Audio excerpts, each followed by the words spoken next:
Assalamualaikum warahmatullahi wabarakatuh. Selamat pagi sahabat kicau mania. Berjumpa kembali di channel saya Bosman Tiger. Pagi ini kita akan membahas seputar tata kelola ruangan di penangkaran Tiger Bitpam Bengkulu. Tapi sebelumnya jangan lupa untuk like dan subscribe channel ini, karena kita akan terus menampilkan konten-konten yang menarik seputar dunia kicau, khususnya dunia burung murai batu. Baiklah sahabat kicau mania, penangkaran di Tiger Bitpam Bengkulu ini didesain anti serangan tikus dan anti serangan ulat kleper atau kupu-kupu kleper, karena seperti kita ketahui tikus dan kupu-kupu kleper itu adalah masalah besar di dalam menangkarkan burung murai batu atau kita sedang memelihara burung murai batu.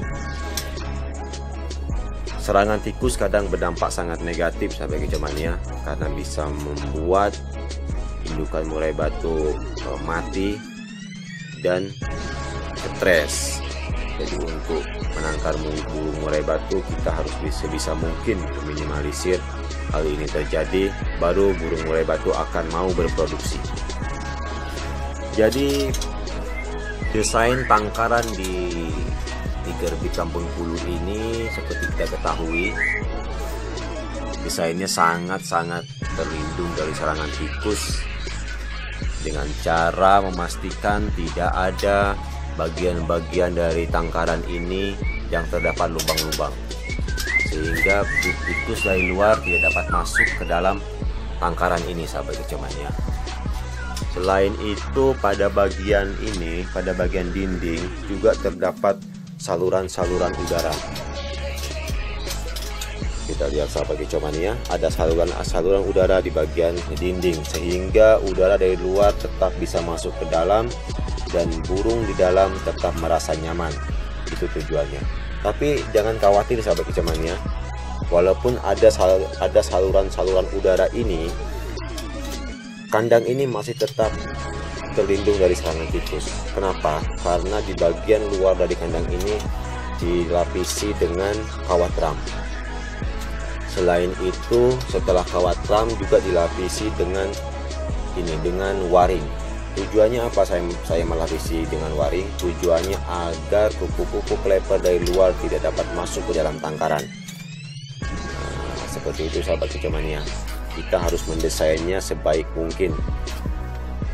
Setelah itu kita juga harus melihat aspek dari lampu. Pastikan kita memasang lampu yang tetap hidup di saat mati listrik, karena masalah besar pada menangkarkan murai batu ini, ketika lampu ini mati, murai batu umumnya akan merasa terganggu, merasa terancam, sehingga ini akan membuat murai batu menjadi stres atau tidak nyaman di dalam tangkaran. Jadi pastikan kita menggunakan atau kita beli lampu yang anti mati. Lampu ini dapat bertahan 24 jam tanpa ada listrik sahabat kicau mania, atau bahkan lebih. Jadi lampu di tangkaran Tiger Bitpam ini tidak pernah mati. Nah, seperti itu. Selain itu, tangkaran ini juga didesain agar tembus cahaya ke dalam tangkaran sahabat kicau mania. Fungsi cahaya matahari ini sangat banyak, salah satunya yaitu untuk metabolisme burung murai batu.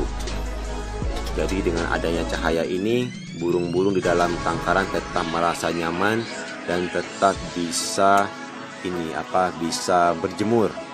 Jadi banyak manfaat dari sinar matahari ini, salah satunya yaitu untuk meminimalisir terjadinya kegemukan pada indukan murai batu. Indukan murai batu yang gemuk tidak akan mau produksi sahabat kicau mania. Itu yang harus kita pahami. Nah, seperti itu sahabat kicau mania. Terus selain itu, untuk dinding kamar-kamar di tangkaran ini saya lebih suka menggunakan waring dibanding menggunakan kawat ram. Kenapa?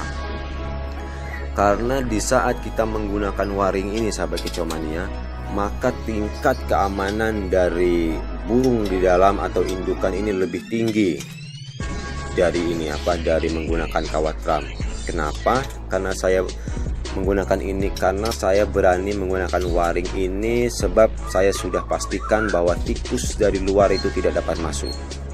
Nah, Dan setelah itu dengan kita menggunakan waring ini, jika ada ulat kleper atau calon bakal kupu-kupu kleper yang berkembang di dalam tangkaran ini, dia masih tetap tidak akan bisa masuk ke dalam tangkaran, karena ukuran dari lubang-lubang waring ini lebih kecil dari ukuran lubang pada dinding atau pada desain kawat ram. Saya rasa ukurannya ini 25 kali lebih kecil dari desain ukuran kawat ram. Jadi ini lebih aman sahabat kicauannya. Ini lebih aman dari serangan kupu-kupu kleper. Seperti itu ya sahabat kicauannya. Jadi seperti kita ketahui, jika kupu-kupu kleper itu termakan oleh burung murai batu, maka otomatis dalam hitungan menit burung murai batu itu akan mati dan tidak dapat diobati. Jadi itu yang harus kita hindari dan itu yang harus kita jaga. Setelah kita memastikan tikus tidak masuk ke dalam tangkaran, selanjutnya yaitu kita harus pastikan atau kita berusaha untuk memastikan bahwa burung di dalam tidak akan memakan kupu-kupu kleper. Nah, setelah dua masalah ini kita tangani dengan serius, baru kita melihat aspek dari sisi kesehatan burung, pola makan, dan lain-lain. Kalau untuk sisi kesehatan burung, kita bisa melengkapinya dengan vitamin-vitamin yang tersedia di toko-toko burung. Kalau untuk pola makanan, kita masing-masing tangkaran memiliki settingan makanan yang sudah kita percayai dan sudah kita pelajari. Seperti itu sahabat kicauan ya. Jadi mungkin itu saja yang dapat saya sampaikan untuk pagi hari ini.